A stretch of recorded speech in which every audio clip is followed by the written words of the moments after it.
ఈ వీడియోలో కనిపిస్తున్నటువంటి చెట్టు పేరు అత్తిపత్తి.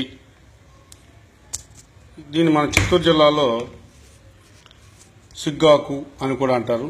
దీని యొక్క శాస్త్రీయ నామము మైమోసా ప్యూడికా. ఈ మొక్క యొక్క పత్ర వృంతం అడుగు భాగంలో ఉబ్బెత్తుగా మెత్తడి తల్పం వంటి నిర్మాణం ఉంటుంది. దాన్ని మనము పల్వైని అని కూడా అంటారు.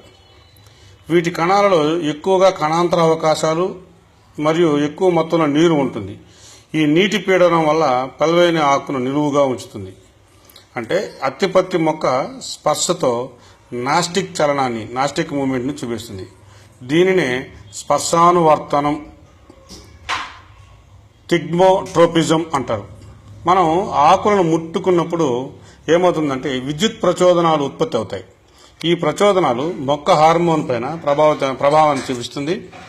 ఈ హార్మోన్ వల్ల పత్రంలో ఈనెలకు దగ్గరగా ఉండేటువంటి ఉబ్బెత్తు పల్వైనలో నీరు పత్రంలో వేరే భాగాల వైపు వెనక్కి వెళుతుంది. అందువల్ల పల్వైని గట్టిదనాన్ని కోల్పోతుంది. దాని ఫలితంగా ఆకు ముడుచుకుపోతుంది. మళ్ళా 20-30 నిమిషాల తర్వాత పల్వైనలోకి నీరు చేరి అది గట్టిపడి ఆకులు తిరిగి మళ్ళా మామూలు యథాస్థితికి వచ్చి చేరుతుంది.